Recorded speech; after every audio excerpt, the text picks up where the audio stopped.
ఆధునిక వ్యవసాయంలో వస్తున్న వినూత్న మార్పులు సాగు రూపురేఖలను మార్చుతున్నాయి. హై డెన్సిటీ విధానం ఇప్పటివరకు పండ్ల తోటల్లోనే ఉండేది.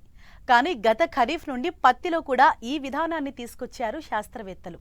ప్రస్తుతం రైతులు పత్తి పంటను విత్తుతున్నారు. అయితే అధిక సాంద్రత పద్ధతిలో పత్తి సాగు చేసే రైతులు కొద్దిపాటి మెళకువలు పాటిస్తే అధిక దిగుబడి పొందవచ్చని రైతులకు తెలియజేస్తున్నారు కరీంనగర్ ఏరువాక కేంద్రం శాస్త్రవేత్త డాక్టర్ మదన్ మోహన్ రెడ్డి.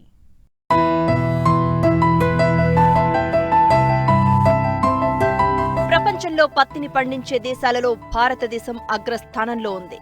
ఎగుమతి ఉత్పత్తుల్లో 2వ స్థానాన్ని ఆక్రమించింది. దేశంలో మహారాష్ట్ర, గుజరాత్ తర్వాత తెలంగాణ రాష్ట్రం పత్తి సాగు విస్తీర్ణం ఉత్పత్తిలో 3వ స్థానంలో ఉంది. దాదాపు 70% విస్తీర్ణంలో పత్తి సాగవుతుంది. సాంప్రదాయ పద్ధతిలో పత్తి సాగు పూర్వం నుంచి కొనసాగుతోంది. మొక్కల మధ్య దూరం ఎటు చూసినా 3 ఫీట్ల పద్ధతిలో ఎకరాకి 7,000 మొక్కలు అంటే 2 ప్యాకెట్ల విత్తనాలు నాటుతున్నారు. మొక్కకు మొక్కకు మధ్య ఎడం ఉంటుంది. తేలికపాటి భూములు, ఎర్ర నేలలు, చెలక నేలల్లో పత్తి 6 నుంచి 7 క్వింటాళ్ల దిగుబడి వస్తూ ఉండగా రేగండి నేలల్లో 10 నుండి 12 క్వింటాళ్ల దిగుబడి వస్తుంది. అయితే జనవరి, ఫిబ్రవరి వరకు ఈ పంట కొనసాగడంతో గులాబీ రంగు పురుగు ఉధృతంగా ఆశించి పంటను దెబ్బతీస్తుంది. దీంతో భారీగా రైతులు నష్టపోవాల్సిన పరిస్థితి. ఈ నేపథ్యంలోనే శాస్త్రవేత్తలు తక్కువ విస్తీర్ణంలో ఎక్కువ మొక్కలు నాటి తక్కువ సమయంలో పంట చేతికి వచ్చే అధిక సాంద్రత పద్ధతిలో పత్తి సాగును ప్రోత్సహిస్తున్నారు. 2 ఏళ్లుగా ఈ విధానంలో సాగుతుంది. సాధారణ పద్ధతిలో కంటే అధిక సాంద్రత పద్ధతిలో సాగు చేస్తే తక్కువ విస్తీర్ణంలో అధిక దిగుబడులు సాధించవచ్చు. అయితే అధిక సాంద్రత పద్ధతిలో సాగు చేసే రైతులు సాగులో కొన్ని మెళకువలు పాటించాలని సూచిస్తున్నారు కరీంనగర్ ఏరువాక కేంద్రం కోఆర్డినేటర్ శాస్త్రవేత్త డాక్టర్ మదన్ మోహన్ రెడ్డి.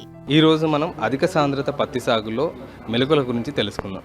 అసలు ఈ అధిక సాంద్రత పత్తి సాగు అంటే ఏమిటి? ఈ అధిక సాంద్రత పత్తి సాగు అంటే మనకు నార్మల్గా ఏదైతే స్పేసింగ్ వాడుతున్నామో మొక్కలకు కానీ వరుసకు మధ్య దూరం కానీ, సో దాంట్లో మనం ఈ మొక్కకు మధ్య దూరాన్ని తగ్గించి దగ్గరగా పెట్టుకొని ఒక ఎకరంలో వచ్చే మొక్కల సంఖ్యను పెంచుకోవడమే ఈ అధిక సాంద్రత పత్తి సాగు. ఇది ముఖ్యంగా మనకి చిలక నేలలు కానీ అంటే ఎర్రరేగడి నేలలు కానీ తేలికపాటి నేలలు కానీ ఈ పద్ధతి వాడడానికి అనుకూలంగా ఉంటుంది. మామూలుగా మనం నార్మల్ సాధారణంగా పెట్టే పత్తిలో మనకి ఒక 3 ప్యాకెట్ల వరకు పడుతుంది. అంటే 1 నుంచి 1.5 కిలోల వరకు పడుతుంది విత్తనం అనేది.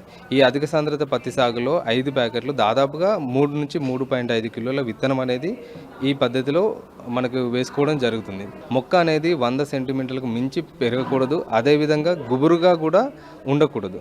దీనిలో ఇంకొక ముఖ్య విషయం గమనించుకోవాల్సింది ఏంటంటే మనకు గ్రోత్ రెగ్యులేటర్గా మెపిక్వాట్ క్లోరైడ్, దీన్ని మనము 40 నుంచి 45 రోజుల మొక్క విత్తిన తర్వాత పంట విత్తిన తర్వాత 40 నుంచి 45 రోజులు, 60 నుంచి 70 రోజులు, మూడోసారి 90 రోజులు. ఆ మూడోసారి అనేది మనకు ఒకవేళ మంచి వర్షాలుండి మొక్క ఏపుగా పెరుగుతుందనే దశలో స్ప్రే చేసుకుంటే మనకు సరిపోతుంది. దీన్ని ఎందుకు అంటే మనకు మొక్క శాఖీయ పెరుగుదలను తగ్గించి కాయ బరువు పెరగడానికి ఉపయోగపడుతుంది.